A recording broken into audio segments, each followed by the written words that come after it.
What's up, people? It is 12:29 a.m.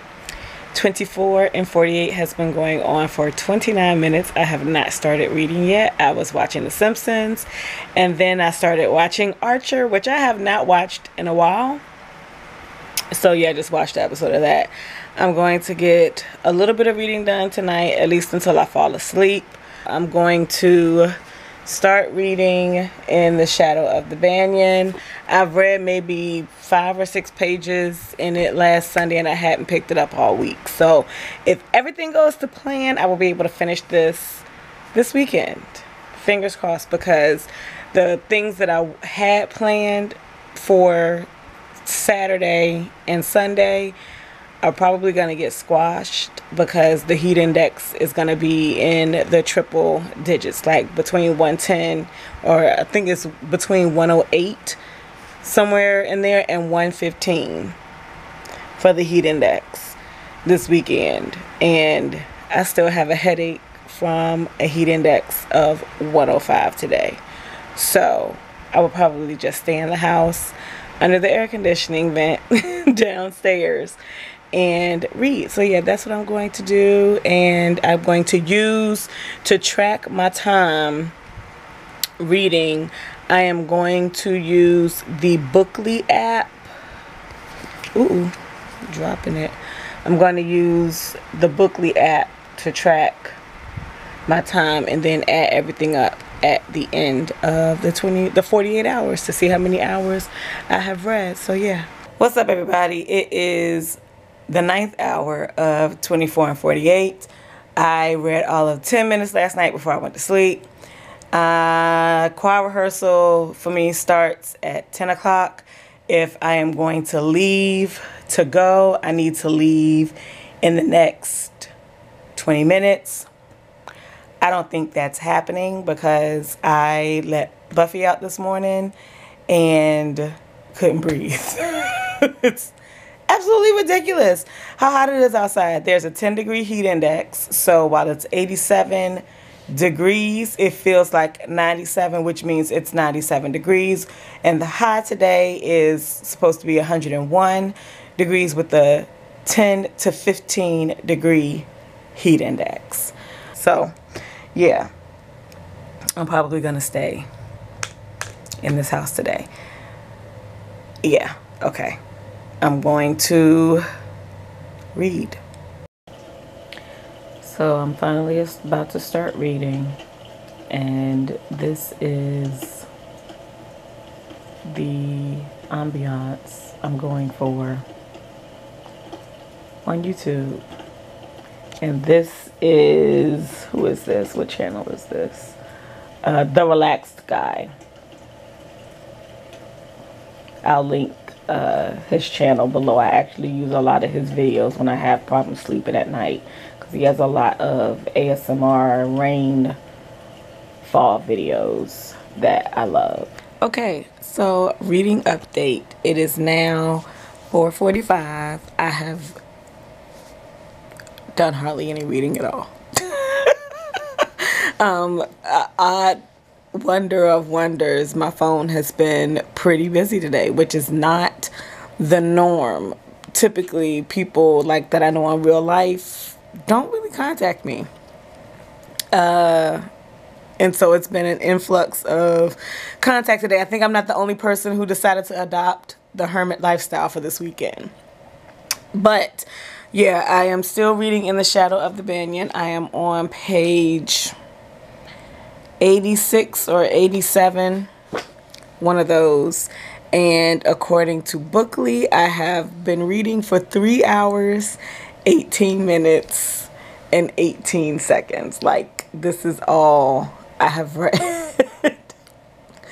today, because distractions are a real thing. And I have switched because I fell asleep with the snowfall video, video on YouTube. I fell asleep while reading to that. But like consciously fell asleep because I stopped the timer in Bookly before I fell asleep. So I've switched over to Hulu, and I have Bob's Burgers playing, which is more commonly what I have playing in the background when I'm reading. I want to say that I'm going to take a break in however many minutes, but I've been taking breaks all day, so we'll see what the hell happens. I will update later. What's up? Yet another update. I have not read. It's been probably an hour or more since I've read, and I'm actually going to take the time now to flip through my Erin Condren for 2020 that was delivered today. And this is the separate cover that I bought. Kind of excited about that. But yeah, I'm going to take it out of this box and flip through it to make sure that it is a complete planner with no errors, so that if it is, I can contact them and get a replacement ASAP. I am on page 181 of In the Shadow of the Banyan. But yeah, I haven't read like in over an hour. I thought I was going to be more focused. No. This is also why short readathons don't really work for me all the time, because lack of focus. Now it is 1:01 a.m. and I am still downstairs. I have not moved up to my bedroom. I'm going to stay down here and read. Buffy is knocked out in her bed like she been working all day.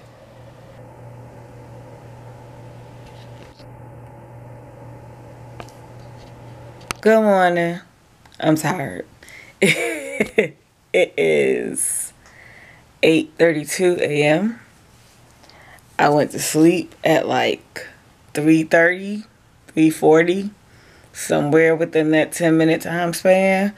I woke up because Buffy had to go do business, so I let her out. It is already 88 degrees at 8:30 something in the morning. It's hot outside. But yeah, that was 5 hours of sleep.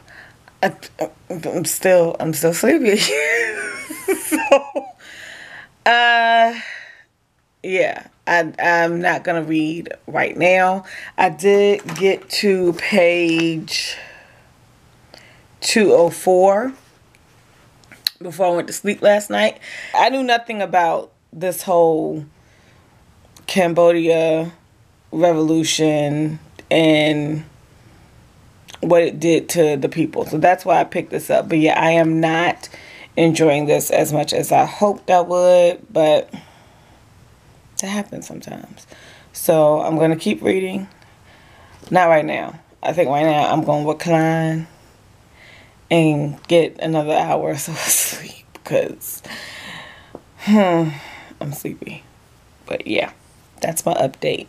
I am on page 278. Distractions abound. I actually just took a break because I had a phone call come in, and my total time reading at this moment is 10 hours, 53 minutes, and 36 seconds during 24 and 48. So not bad. I'm going to finish this. So I may make it to 12 hours, which is basically what I tend to do for Deweys. But I haven't done that for the last couple of Deweys because distractions. So I ain't mad. We'll see what my total reading time ends up being when it's all said and done. But that's the most recent update. Reading update, I have finished In the Shadow of the Banyan. So the one goal that I had for 24 and 48 has been accomplished. I am pretty doggone happy about that. Something that I learned about the Bookly app while doing 24 and 48 is that it will only save your session for the day. So I left it on like continuous instead of tapping out last night, because what I needed to do was end my reading session last night before midnight with the page number, and then start a new reading session after midnight, and then it wouldn't have been a problem. But because I left it basically continuous, I just paused it when I went to bed last night and started afresh today. Bookly only saved the 8 hours and 8 hours 53 minutes and 20 seconds that I read today. So the 5 hours that I read last night, it was a 5 or 6. I have to look back at my updates on Instagram, or maybe I put it on the vlog. I'll figure out when I edit it. But the hours that I read yesterday before midnight were not calculated into Bookly. So it looks like I read this 322 page book in 8 hours and some change, like just shy of 9 hours. That didn't happen. It looks good for my stats on Bookly, but it is not factual at all. My thoughts on In the Shadow of the Banyan. This was not the book to read for a short readathon. This is not the book to read for any readathon. The plus of me reading it in 24 and 48 is that I read it in 2 days. I probably would have taken a week or more to read it if I had not had the push of the readathon to move me through the book and wanting to have the hours read, even knowing I wasn't going to make it to 24, wanting to have the hours read and do it with this book. Having said that, I don't think I liked this book as much as I liked The Nightingale or Sweet Frances, or really a good number of historical fiction books that I have read in the past, but this is the first book that I have read that is set in this time frame with the war between the revolution that happened in Cambodia and then the war between the Vietnam and Cambodia. I know I have read no books in that time frame. However,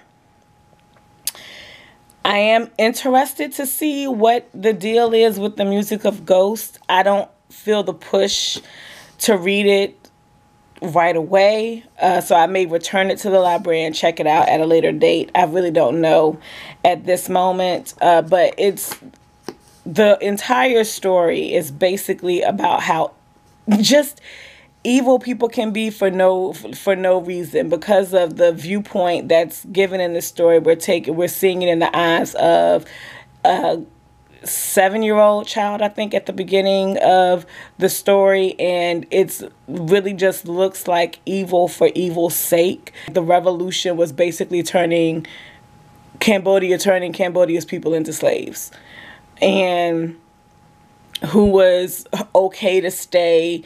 They killed a significant number of those who were educated, those who had positions of wealth and prestige before the revolution took place. And that was very interesting to read and just really daunting. I didn't feel a connection to the character. I just really just felt bad for what they had to deal with, and the suffering that she goes through, the things that she sees as a child that like no child should have to experience, the people that she loses, how her life was whittled down to basically nothing, like literally eating bugs and rancid food to survive, while under the watchful eye of these revolutionary soldiers who were building a better Cambodia, and just really the whole country was just turning to shit. Yeah, and then the racism and people being killed just because they did or said something that whoever their superior didn't like. Those who were in the ranks of the Khmer Rouge. And again, I don't know if I'm saying that correctly or not. I probably should look that up. But yeah, this was different, and not different in a bad way. I don't know, my connection to this story. I don't know. I don't know. That's basically where I'm at. I don't know. But I'm finished it, and I'm intrigued to see what is, since the music of Ghost is supposed to be a companion to this. Curious as to where that story, I'll be following the same people where that story picks up. So yeah, but that is the end of this vlog for 24 and 48. Whatever I read, if I read tonight, right now I've pulled up YouTube, so I probably won't read anymore before midnight. If it happens, it's just going to be me having a good time reading it. It's not going to be for 24 and 48. And I was about to say Booktubeathon. The reading rush starts tomorrow, so on to the next one. Thank you all for watching. And I hope, how many hours did you get in 24 and 48 if you participated? Thanks for watching. Peace out.